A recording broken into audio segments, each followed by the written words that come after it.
Good evening, everyone. Welcome to the YIP Northwest and Transport for the North chat and presentation on the transport analysis modelling and economics model. I think we'll just let a couple more people come in and then we'll get going. So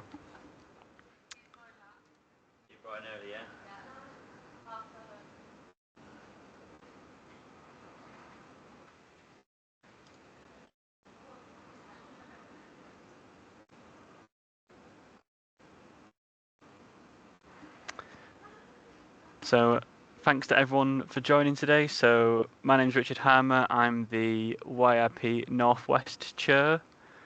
So we've been working with Iain and a couple of the Transport for North people. So for those people on the call, so we've got Iain, who brings over 30 years of experience in the railway and transport planning sector as the assurance manager for TAME at TfM Transport for North. Iain has been instrumental in delivering various Northern Powerhouse Rail business case programmes. His extensive background includes work on major rail projects such as Northern Line Extension, Crossville 1 and 2, HS2 and the Thameslink upgrade. So what's going to happen today is Iain's going to give us a wonderful presentation on this modelling.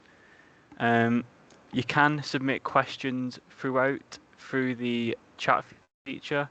Iain's kindly agreed that there'll be a couple of times through the presentation where there'll be a bit of a space potentially to ask questions. So if you just kind of put it through the chat, I'll ask them to Iain. If there's quite a lot of questions, we might push them towards the end. And if there's any that we can't answer in this session, then Iain will be able to provide an answer outside of it, and we'll be able to send it back across to you. So I think the presentation will probably take about half an hour, 35 minutes. So just in terms of general housekeeping, so obviously keep your cameras and mics off while Iain is presenting. As I said, if you've got a question, please feel free to put it into the chat at any point and we'll try our best to get round to it. The session is going to be recorded, as you can probably see, so it'll get put on the Transport for North YouTube channel. So if anyone's not been able to make it today, then they should be able to watch it afterwards. And yeah, I think that's it from my side. Obviously, for those of you who have joined, thanks for being here. We do have a bit of a YIP update in terms of social, and if you're not part of our WhatsApp group, I'll put a snapshot of that. You can scan the QR code and join and see more interesting events for Transport for North, hopefully in the future, and other suppliers and rail industry partners, and look forward to other kind of socials. So I will kindly pass the mic over to Iain. Thank you. And firstly, my thanks to the Young Rail Professionals group for hosting us today. We really appreciate it. I'm sadly long ago ceased to be a young rail professional. Hopefully there's still some professionalism there. I have got the presentation on full screen, so my apologies. I won't be able to see your questions that come up in chat, so I'll be dependent on Richard for sort of facilitating that as we go. So my apologies there. Right. So the structure of this, we're going to talk first a little bit about Transport for the North, then a bit about the TAME team, and then transport appraisal business cases in general, then our analytical framework in a bit more detail and how it's applied for transport appraisal, and then lastly, some thoughts on how we've actually used it, and then I'll have a refresh slide on some sort of key hints and tips on business cases and appraisal. If I can't be heard, please do somebody let me know. So just to begin with, I'm going to talk a little about Transport for North, our vision and geography. So we are a sub-national transport body, an STB. There's 7 of those, not including London's authority, Transport for London. We were the first of the sub-national transport bodies, and we're currently the only one with statutory status. And that means that part of that responsibility is we have responsibility to gather opinions of the North, collective views, and present them to government. And they have to take account of those. They don't necessarily have to act on them. We don't have the authority to empower that, but we are a body that they do have to take account of the views of. which is not necessarily true of all subnational transport bodies. Things that we do, we work with partners to look at prioritising long-term investment in infrastructure. We ourselves don't have a capital funding control. Some subnational transport bodies may. Transport for London obviously does. It owns infrastructure, and obviously some of our partners do that we work with.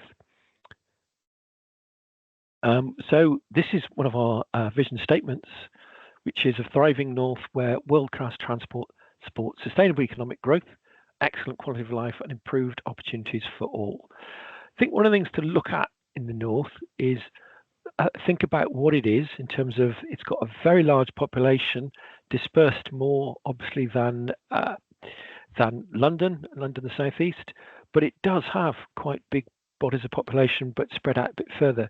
It's also the only region of the UK which links Scotland and Wales. So we and Scotland and England obviously through the north. So for wider connectivity, we're actually incredibly important in terms of what we can offer for the rest of the country, and obviously a lot on the east-west in terms of freight routing to ports and such like.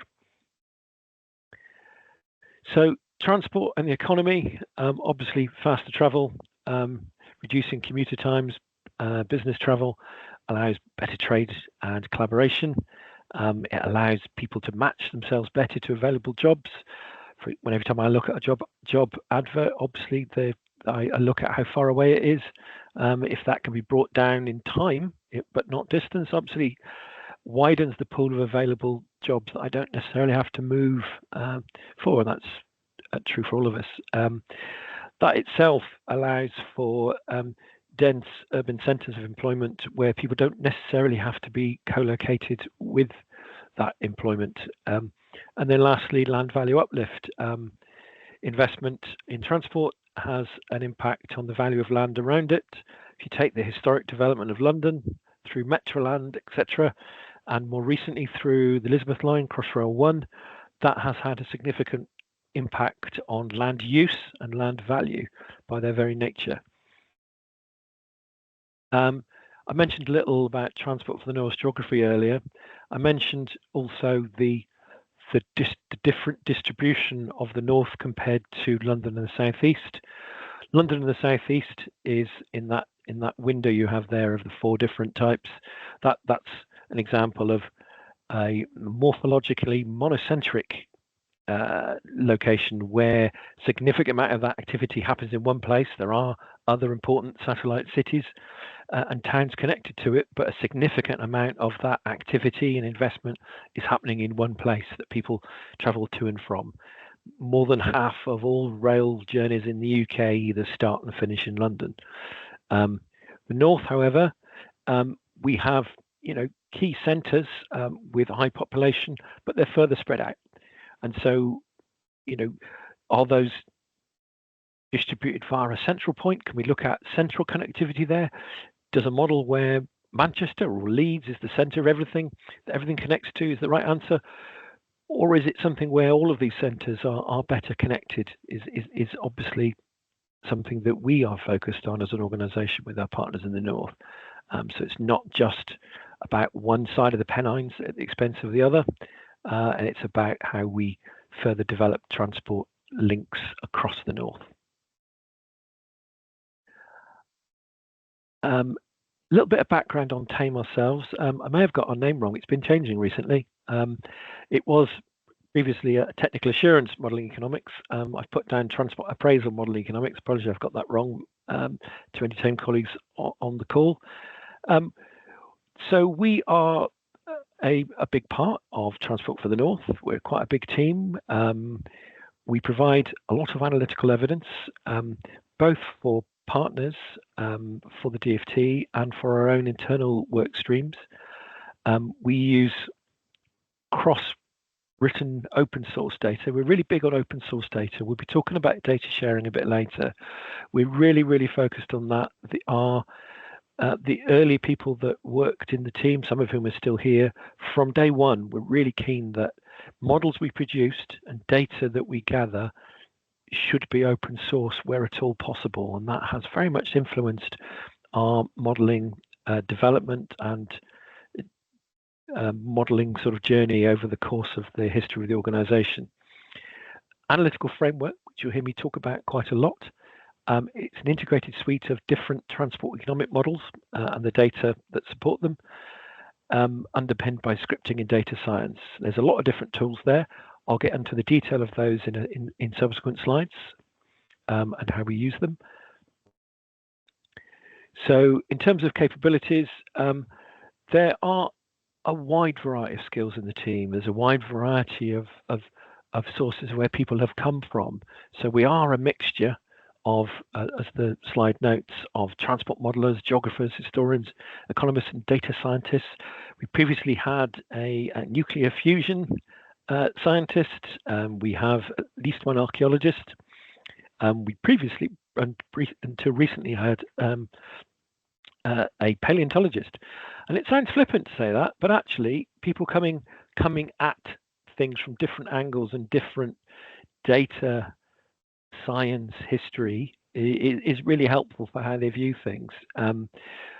We are still a relatively new team. That itself is incredibly helpful. We try and keep that newness for as long as possible because it allows a more flexible approach to things. But transport modelers themselves, there's a limited number in the industry, to be honest with you. It's whenever people go out for recruitment, it's quite rare you find somebody that actually already has the skills. A little less true at the moment where there's been obviously a shortage of work in the consultancy industry, but historically it's been an area where there just aren't enough people. And at the moment, we tend to find that some of the people we're recruiting are coming in from a data science angle, which is incredibly helpful, particularly with their technical skills, Python, etc. But you also need people to think like transport planners, to think like transport economists, and develop into that way as rail professionals, and not just be skilled data scientists. So that's something we really do work on. Analytical framework itself. We have a lot of detail underpinning it. We've got several main models that it makes up. So it's a suite of tools. It generates the evidence that we use to support inclusive, sustainable growth, supports our business cases. Some of it's quite new, although we have a very good assurance regime, and we've got, obviously, some of these models have gone through various expert panels, but there's a variety of different tools here, which I'm not going to go into the detail of here because it's covered in other slides. But some of the main tools we use is the Northern Transport Modelling System and the Northern Model Integration tools.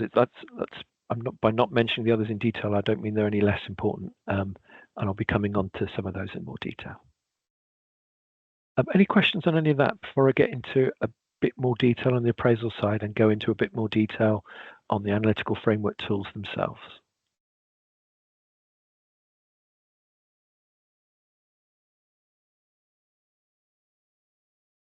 Okay, I'll continue for now. So this is just a headline slide of the different elements that make up this module of the presentation. So what is it? What is transport appraisal? So essentially, before the government is going to spend money on a project, it needs to understand where should that money be better spent. There was a project I once worked on, I won't name it, where we were asked by a senior economist,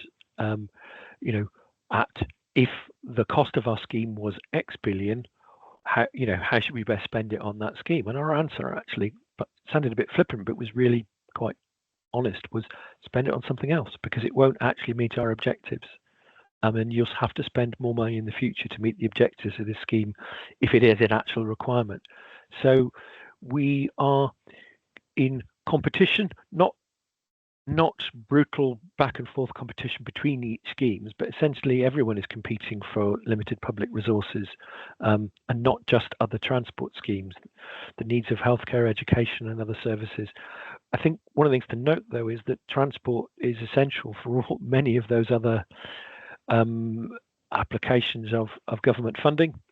So we think we're a really important part of it. Of course, we would.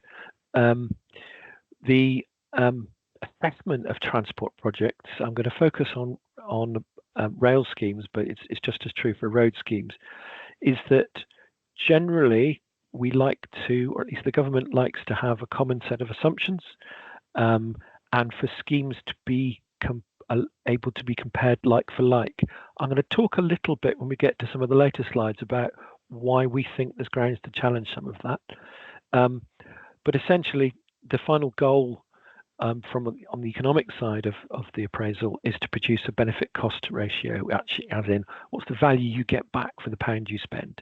So for each pound, if you get less than a pound back, that's considered poor value for money. I'll talk about why that's often the case for schemes that are nonetheless valuable in some later slides. In the UK, so as an organisation, we report to the Department of Transport. All of our funding essentially comes from them. It comes in different funding streams, but essentially that's where our funding comes from. They report to the Secretary of State for Transport, who has just changed, of course, as has the government. The government sets out its guidance for us and other partners on how they expect appraisals to be undertaken in something called the Green Book. And the Department for Transport have taken that Green Book to produce Transport Analysis Guidance Tag. It used to be known as Web Tag. Well, it was originally known as Tag, then it went online, so they called it Web Tag, because at that point they were calling everything web before everything got an I prefix. Because much is on the internet now, it's no longer called Web Tag. If you hear somebody still calling it Web Tag, it's just the same name for the same thing, which is Tag. And that breaks down a lot of different detail for the appraisal criteria for schemes, and we need to use these and need to seek permission for any deviation from them. And we do often get suggestions from our government partners for certain parameters about why that should change, because sometimes the reality, the data, what we're seeing, what's happening in the world, may outstrip where the guidance has got to. But generally will be following TAG. So that is then used to inform how a business case is put together. I'll talk a bit about transport business cases, and there's another slide in a moment on the 5-case model. Depends on the level of the business case you're at, how big your business case is going to be. I'm probably not going to show you now. Probably isn't. It probably won't show up on the little screen while I'm sharing the presentation online, but I've got hard copies of small business cases I work on, and they vary in thickness, not because they're particularly any less or greater value than those other business cases, but some of them need a smaller strategic case depending on the scale of the scheme. Some of them need a smaller management case, and I don't mean a lower level of attention to them, but just you literally have less you need to cover in them. But those are the 5 cases: the strategic case, the economic case, commercial case, financial case, and the management case. There's also an environmental case that sits alongside these. We tend to report environmental factors as part of both the economic case, where they are monetized, and the strategic case as well, where they're not, and where we think they are relevant strategically. So decarbonisation, for example, there's values for those that show up in the overall benefit cost ratio, but you can talk about the narrative in terms of what they're doing. So the value is the numbers that go into the BCR, but it's useful in narrative terms to talk about what that actually means in terms of numbers of cars off the road, increased freight journeys on railways, etc., and an actual volume of carbon reduction. To build a business case, there's a variety of things you'll need. Depending on what that business case is, there's a variety of other things. Firstly, you'll need demand, you'll need a scheme design, and a modelled year and such like. But essentially, you need to understand what's your base year that you're working from. At the moment, we have been working from 2018. We're looking at rebasing. A lot of things has been happening to that demand base since 2018.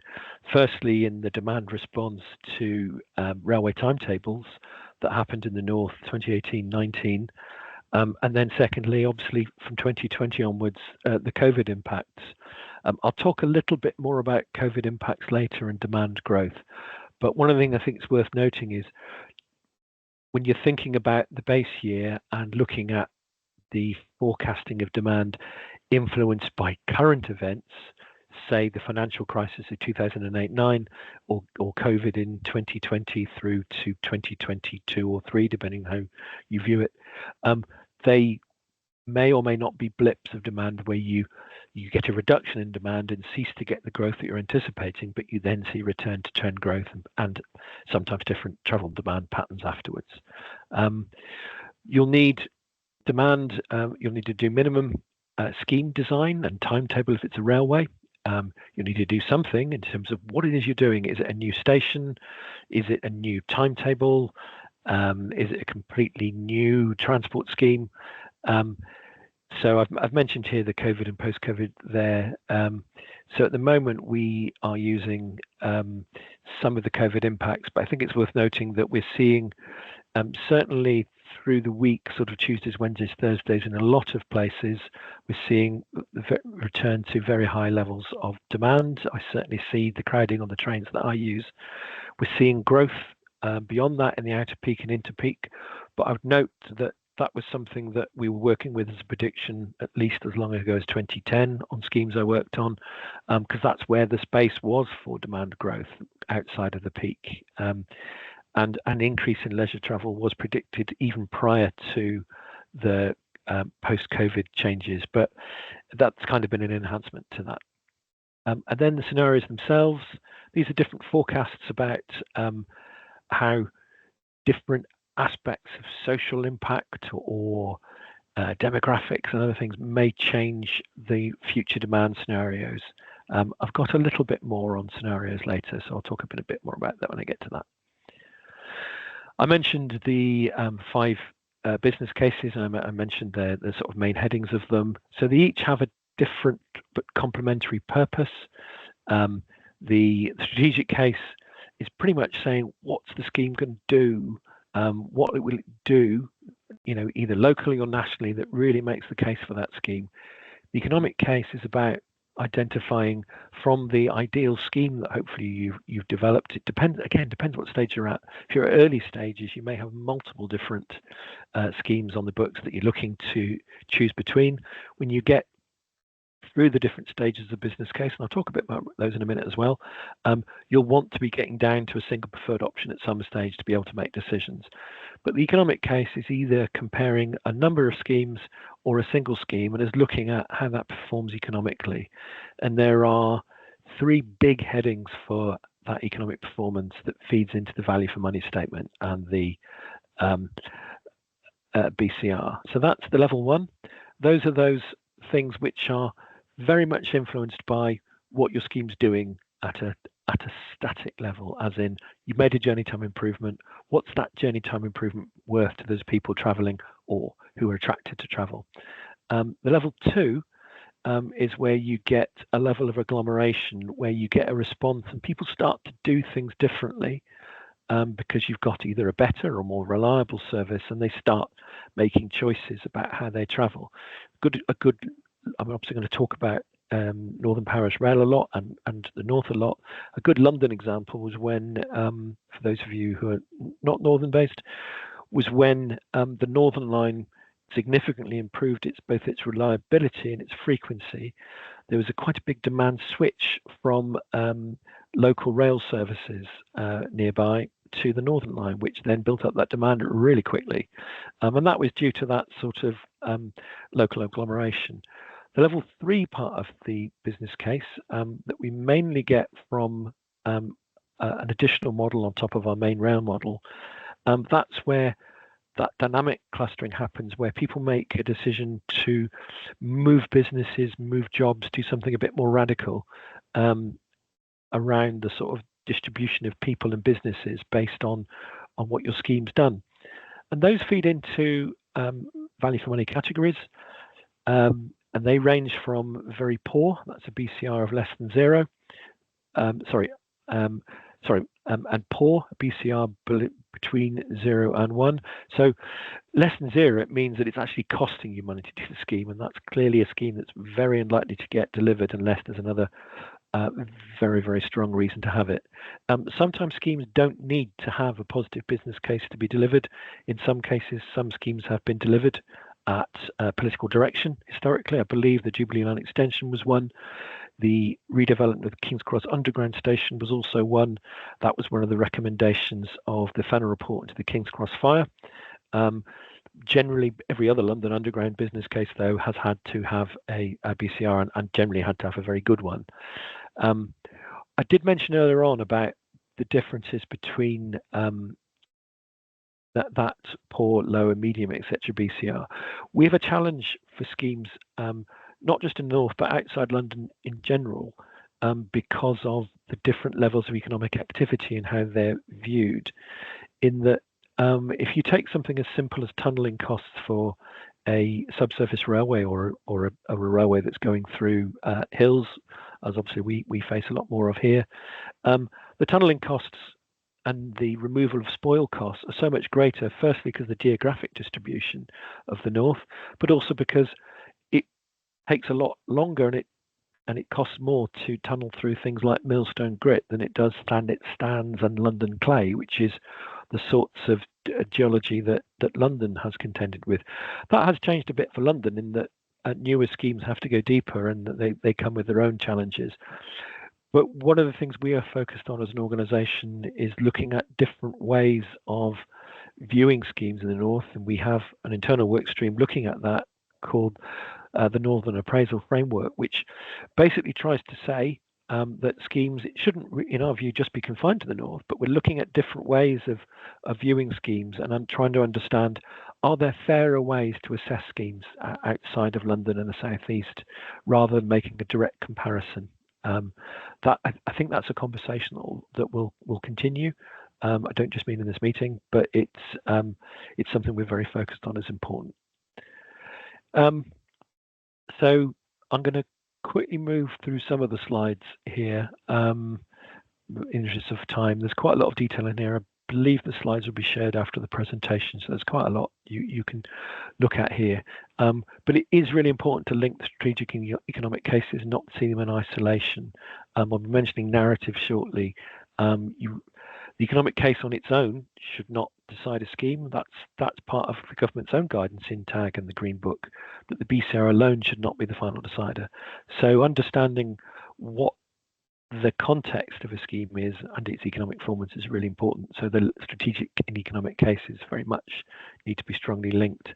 And there are various different work streams we have that provide both that strategic narrative as well as the economic data. TSRE, transport-related social inclusions, one there. We also have place-based analysis, person-centered analysis, and they're really key in understanding what's happening for people, what's it actually doing, rather than the BCR is either above or below 1. So I'm just going to just briefly mention that the future projections we have are based on either the DFT's National Trip Model NTEM or the Northern Powerhouse Independent Economic Review, NPIER. And we also do a certain amount of rail modelling, demand modelling ourselves using something called EDGE. We have recently updated NPIER, and there's in the presentation there's a link to that with a bit more detail. I mentioned different future scenarios. We have the DFT's common analytical scenarios. We have our own future travel scenarios, and obviously they need to be reviewed and updated as circumstances change. COVID obviously had a very big short-term impact, but for the longer term, how long would that impact be still relevant? So before I go into a bit more on the application of the analytical framework individual tools, I think it's worth having in your mind when you're part of any business case or appraisal team, just keep some of these in mind. Firstly, where are you in the business case cycle? What type of appraisal is it? So, for example, for really big schemes, they may have that 5-case business case that I talked about, but they go from after some initial feasibility and scoping, you'll go to a strategic outline business case. That's if one of your first big rungs is getting past that. You'll then go to the next level of that, which is outline business case. And obviously by then you want to be at a single preferred option so that you're not trying to compare multiple options. You'll still be looking at counterfactual alternatives, but you should have at least a really good idea of what your scheme is at this point and have some agreement from your sponsors, whoever they may be, on what that scheme is. You then go to a final business case, which leads on to the next point. How are you going to get approval for that final business case? Where does it go after you've completed that? There's obviously an awful lot of different stage gates for governance, both in the DfT, Treasury, and government in general, and obviously at a local level for more local schemes.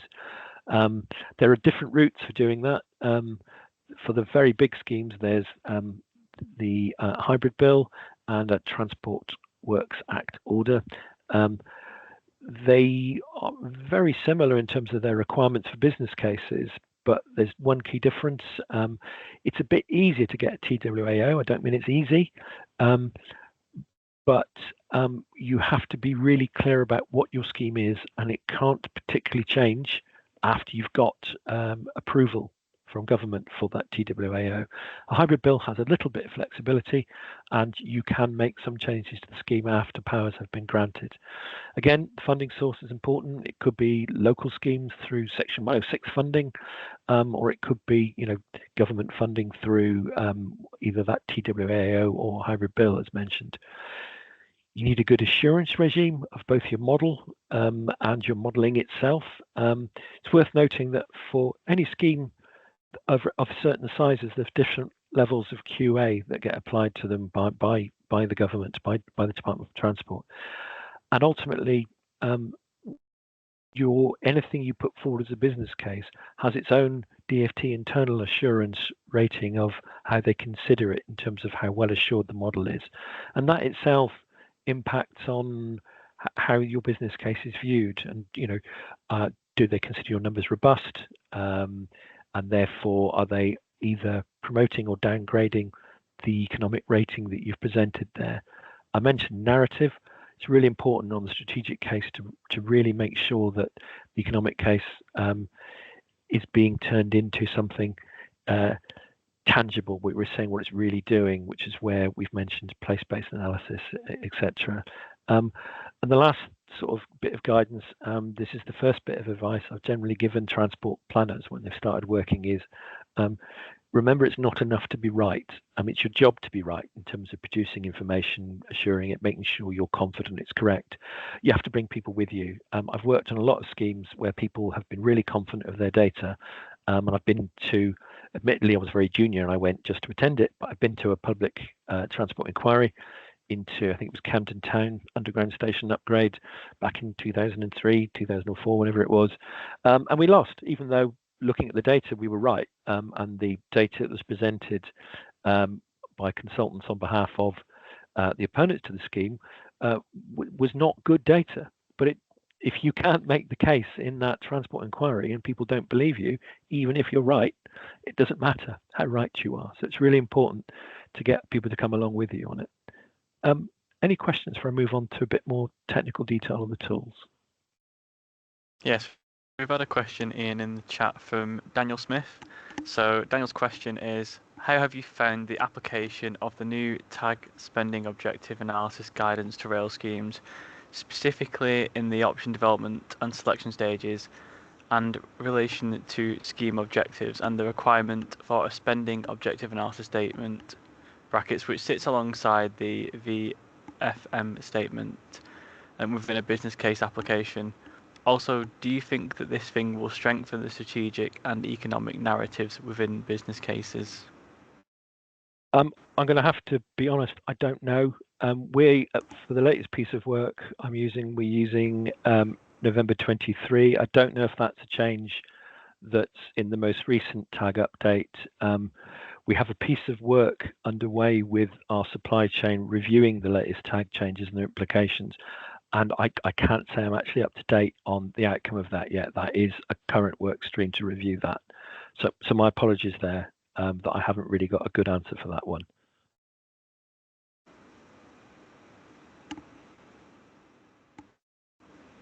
Okay, so you can crack on with the rest of the presentation, and no other questions at the minute. Thank you.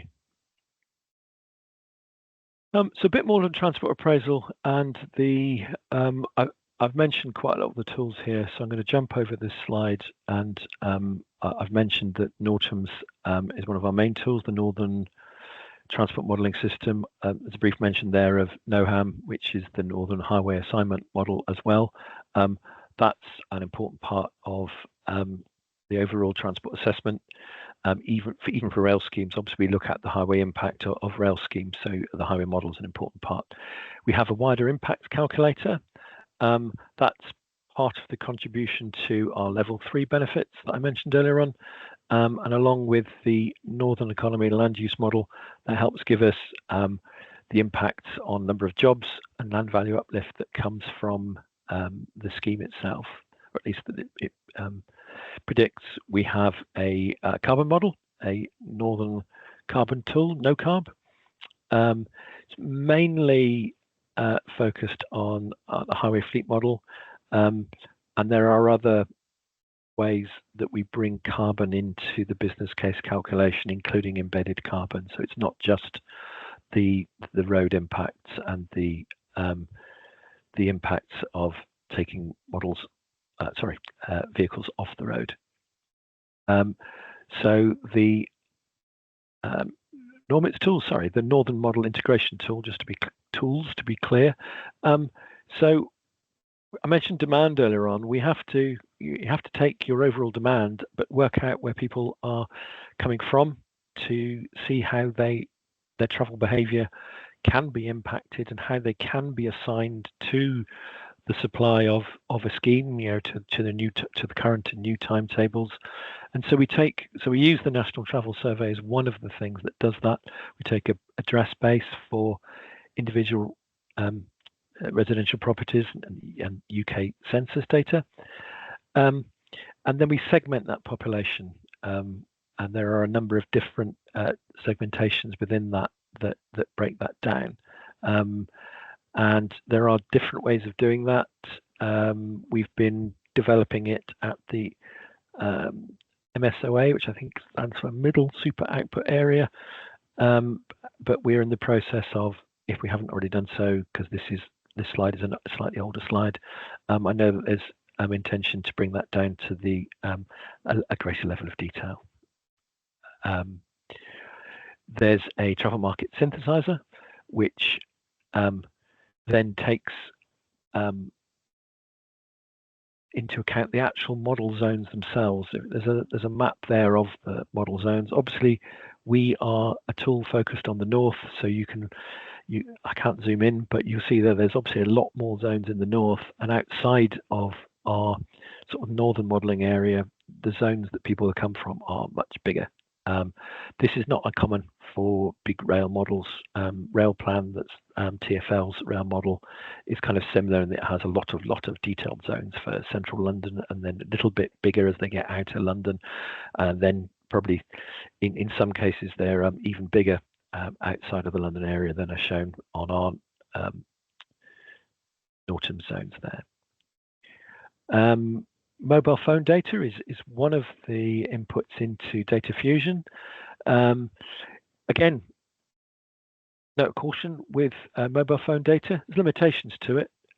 Firstly, that you're not necessarily getting all mobile phone data. You're getting a source of supply of mobile phone data. Where it's great is it's useful as a proxy for scaling up other known demands from more detailed counts. And I think when you're looking at different modes for mobile phone data, I think there's still a note of caution to be had. The example I always pick, and I still need to be convinced of from people that assure me that when they're trying to sell us mobile phone data, that it can do this.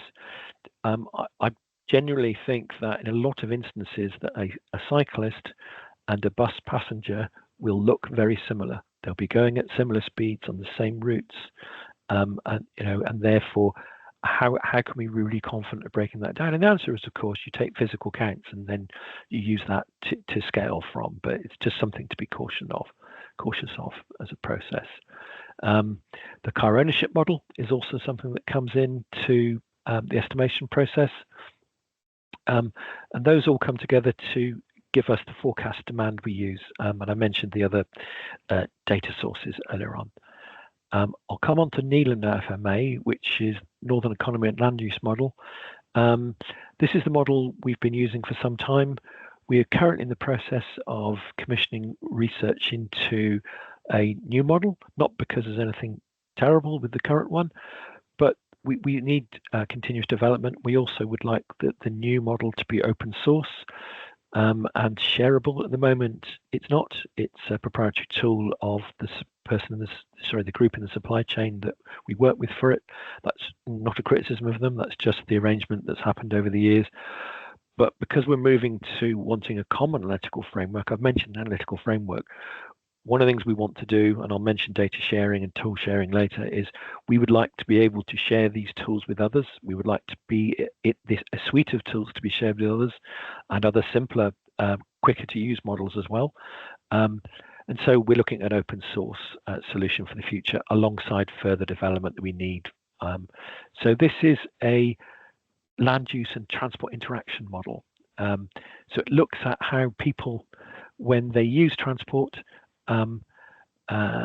where do they go, what happens, and it takes, and in terms of how we use it, we take the outputs from NORTAMs.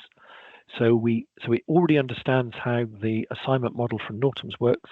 Perhaps I should have ordered these slides differently, but it then understands how those changes then become attractive for employers, and how that then has a dynamic change in both where jobs are and where people can move to them, and therefore what's happening to the land use. And that, depending on your appraisal criteria, that can have quite a big impact. So to take a good example, that Network North, and this was mentioned in the Network North document published by government in, I think, October/November of last year, it talked about faster links between, say, Huddersfield and Bradford. If you reduce journey times of large towns and cities like Bradford, large towns like Huddersfield and cities like Bradford, you're essentially making them not quite suburbs of each other, but you're making the journeys to and from them no different from suburbs of a very large city, and you would see the same sort of agglomeration you would expect there.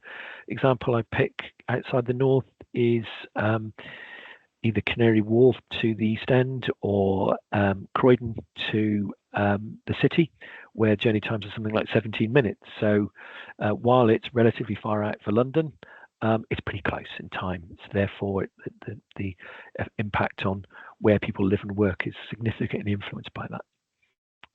So I'll move on to NORTAMS itself, the Northern Transport Modelling System. There's a lot in it. It's had an awful lot of development. I think the first thing to know is, why have we got it? We've got it because some of the other tools that are available to appraise schemes in the north, particularly big east-west schemes such as Northern Powerhouse Rail, there are some limitations on. There's a really good tool called Moira that Network Rail use, and what it's really good for is appraising timetable changes and service specification changes, where in the past it has not been as good, because it wasn't particularly designed for this, was assessing the impact of completely new infrastructure, particularly transformational new infrastructure, which was what the Northern Paris Rail was designed to be. So NORTAMS was funded to look at that. There's various different iterations it's gone through. We've moved on a further stage from then. So those have the iterations of norms on the screen. I mentioned NOHAM. So Northern Highway Assessment Model obviously feeds into the NORTAMS tool. So the NORTAMS tool looks at both the rail network and the road network, and the road network either in a fixed or dynamic way. So we are in further development stages of NORTAMS for the Bradford program, Bradford SOBC program at the moment. It's also been used on Rotherham quite recently. I'm just going to skip over this slide in the interest of time. It's just got a little bit more detail on the capabilities and differences between each NOHAM, norms and NORTMs, but essentially NORTMs is not a completely separate tool from norms. It's an enhancement and further development of it. So when you hear people talking about NORTMs in the future and not norms, it's not because there was anything wrong with norms, it's just superseded. And I've mentioned NOHAM, that comes in, which helps us estimate the impact of highway scheme benefits. Again, I'm going to gloss over that because we're focusing more on the rail, but that does come into either in a fixed or dynamic way. The highway network does come into the rail model. We have the whole of the North of England modelled by terms of passenger choice, their mode, destination and frequency impacts that. And the way an assignment model, which this is works, if I use a Manchester example, I used to live in Stalybridge, and my journey choice into central Manchester was either to take a really crowded train into Piccadilly or to get on the trains that started at Stalybridge and go to Manchester Victoria. It meant I had a longer journey because I had to walk to my destination further, but I had that journey in an uncrowded way, or rather, because I was getting on at a terminus, I could have a seat, rather than trying to force my way onto a crowded train. And those were pre-COVID, were very crowded trains. So by doing that, I've influenced the model because I've created a space on that train that somebody else could have got on, etc., etc. So models have to converge where they reach some level of equilibrium on the choices that people make. And that's a really key part of an assignment model and part of the assurance. How well has it converged? What's the level of equilibrium that's been reached in terms of the choices that people choose to make in an assignment model? We do also include freight. We're still developing further our freight model. We really like, we do, or at least have depended a lot on the Great Britain freight model. And again, nothing wrong with that, but it's owned by MDS Transmodal. It's not an open source model. I mentioned open source and sharing. We'd like all future models to be open source. So we're continuing the process of developing our own model. There are some things like we have our own local freight tool and a freight meta model, but we're still working on the process to develop our own more detailed freight model. So looking into the future, some of these are things we're actually already using. Electric vehicles, the impact they have on highway usage network. We look at it's important for us to help inform electric vehicle charging infrastructure, which is one of the non-rail work streams that some of our team have done a fair amount of work on and tool development. I mentioned the future travel scenarios. There's a wide variety of different types of things that can happen there. We've got, at the moment, we have 4 scenarios that take in these different factors. We look at things like, for example, there's one called Urban Zero Carbon that looks at a future that's very much focused around a more heavy lean into zero carbon approaches and technologies. What will that look like in transport terms? So again, there's a link to these in more detail. And these are things that do get refreshed, just as the common analytical scenarios that the DFT have are also subject to review and refresh. Mentioned land use earlier on. One of the things you really need for land use and understanding the future impact of what schemes can do and the markets they're serving is what's the current development profile, what's already known, and how far into the future. So we have something called the development log, which has been going through various different iterations. We have done a lot of work with partners to make better partner facing tools so that they can update these themselves through an online portal. But it's an essential part of understanding what's happening at a location and what is it driving. I mentioned the sharing mission. We are, as I said, open source is our mantra. In fact, no, sorry, probably irrelevant detail. So every modeler I will say, stands on the shoulders of another one. So, for example, I mentioned some of our tools. I mentioned Nortum's. Nortum's Northern Transport Modelling System, developed from our Northern Railway Modelling System, itself was, initially developed out of a tool that Transport for Greater Manchester had, and all of those very large combined authorities themselves have developed their own or are developing their own regional tools. So we are one of a number of authorities developing tools. Ours is the only one we think that covers all of the north. I mean, and it does cover parts outside it, but that doesn't mean we don't think other people should use other tools. But we are always really keen to share our processes and where we're able to data. So there's various processes at the moment being agreed on how data's licensed, so we can make sure it is more open source. Changes of government may change policies. That's something to look at. But the tools themselves, we started very much with some proprietary tools. I mentioned Neelam, which is Steer's proprietary tool. And we're moving to a world where that in the future will be a open source tool.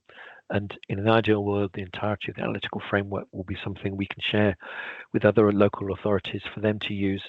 And where they don't have the capability, we would like ourselves to be able to offer support, guidance in the use of those tools.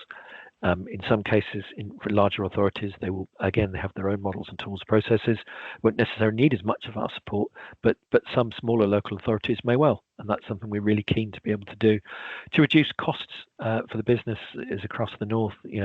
All the local authorities, as well as assuring as often as possible that data and schemes are more comparable.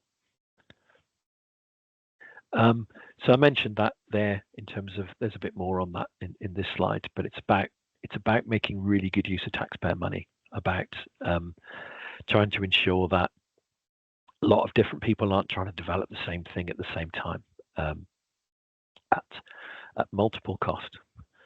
So I'm just going to talk a bit about how we actually used this analytical framework. So a lot of the funding for it came from the Department for Transport directly for use in some of their business cases. I'll talk about that last. I'll talk about how it's also been used. Internally, it's gone into supporting Transport for the North Strategic Transport Plan. That's one of our statutory duties, is to have an up-to-date strategic transport plan. Ours was reissued, I believe, earlier this year. We support, as part of that, we're supporting the Transport for the North Strategy team and the Roads and Rail Directorate. We do a lot of work with those, Rail North Partnership. We also work with some external partners directly on some projects. There was a project in the Colne Valley, which is basically linking Skipton and Colne. It's looking at what's the impact of doing that. That basically allows better linkage and connectivity between the Airedale Valley and other parts of the northwest in a more direct fashion. We've looked at a business case for the Rotherham Midland Main Line. So currently Rotherham has a station in the centre of Rotherham, which is more for local services. The Midland Main Line just passes it by. So there's been business cases both at SOBC and OBC level looking at that. For the DFT, and we were early in its inception, the Northern Paris Rail was being delivered through a co-client team where we were one of the partners of that, and we're helping to Network Rail, DFT, and partners in the north develop what Northern Paris Rail should be, and that involved some work pre-2018. Developing more detail on what the schemes could be. There were so many options to look at that there was a significant sifting exercise throughout 2019 to 2020. I think it's still arguable that some of that still continues, or at least will continue as business cases are further developed.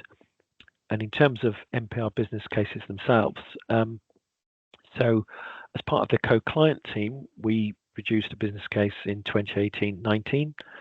Throughout 2020 and prior to the IRP announcement, I think in 2021, we were working towards a revised strategic outline case, which was kind of a further development of the previous SOBC.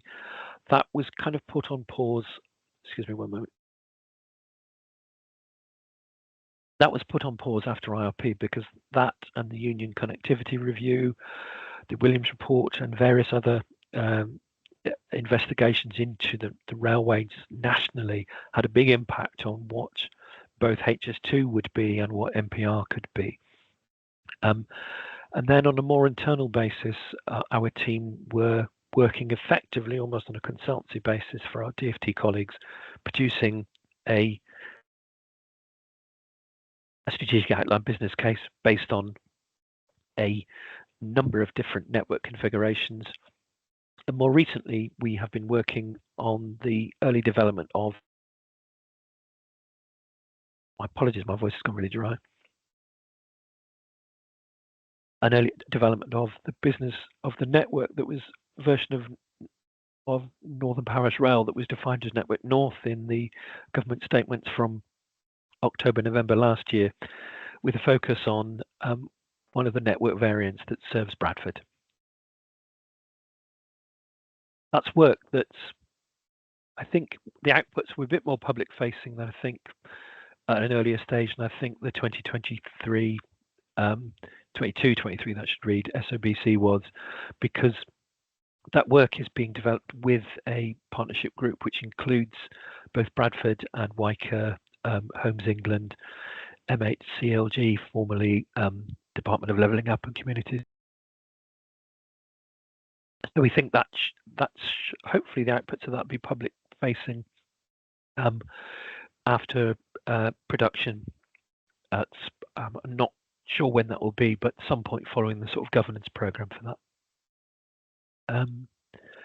So my last point is one of my earlier points, which is have these points in mind around a business case when you're involved in it, and have a think about the other things I mentioned around, do you have a good design?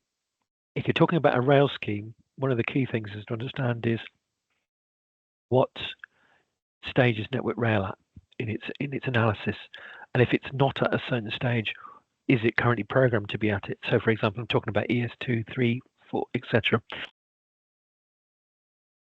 And is it costed? And if not, what's the program to deliver those costs? Because those are the sort of things, alongside capacity analysis for a rail scheme, that will delay your program quite considerably if they're not currently programmed. And again, the stage of the business case, the funding sources, your own assurance regime, not just the government's one, through its various stage gates. And remember, it's not enough to be right. I'm happy to take more questions. So we've got the presentation. Thanks, Ian. So we've got one question here from Joshua. So, did you only need NELM for level 3 BCR? Just wondering how DFT took it, given there is limited guidance on land use modelling in TAG. So yes, we've been working. NELM has what we have used to produce level 3 since I've been working for Transport for the North since 2019. It's been the tool we have used for level 3 benefits throughout that period. One of the things that has changed is some of the appraisal parameters. I would say that they are, I won't say limiting, that's definitely the wrong word, but they definitely do limit how much level 3 benefit you will see compared to a different interpretation of them. I'm not saying what we're doing is wrong. I'm just noting that earlier in the process we did see higher level 3 benefits, and they are lower now. I mean, that relates to a level of sort of development of the models themselves, and if we get to a further stage of development of that tool and are able to break it down into a lot more detail, get under the hood of our own tool, we think we can improve the assurance of that. Whether that would change the appraisal criteria, I don't know. but it's one of the limiting factors.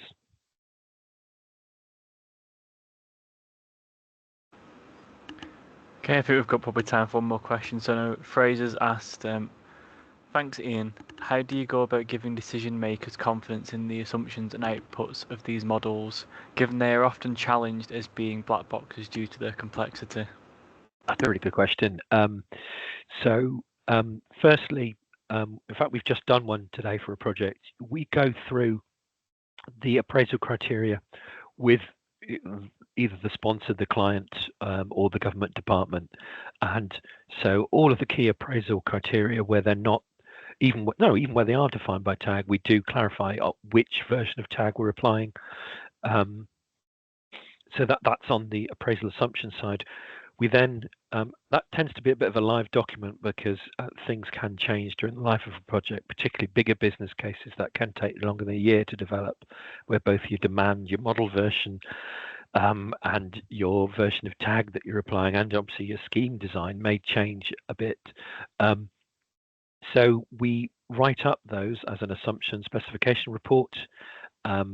We then that subsequently kind of builds into something called economic impact report, which is a bit more detailed explanation that feeds into the economic case, explaining what's happening and getting under the hood of the tools where possible.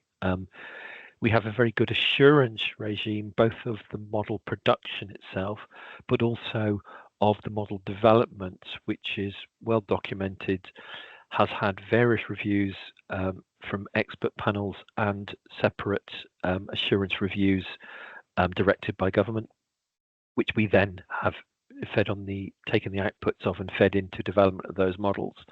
But you're right, models themselves are not a perfect simulation of reality. They are a snapshot in time, and they are a simulation of sorts, and they are limited to how good the data is going in. So there also needs to be a level of assurance on the inputs as well there. But on the work we have done with the Department for Transport, I would say it's reasonably robust.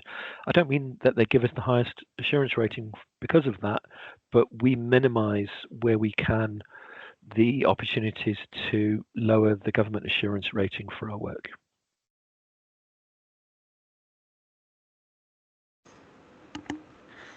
Thanks, Iain. I think Hanley's just put in one or two more questions. Hopefully, we can just quickly answer. So, first one is: are there any methodologies used from passenger demand forecasting handbook to model rail aspects of demand for your models? So PDFH that's just been referenced there.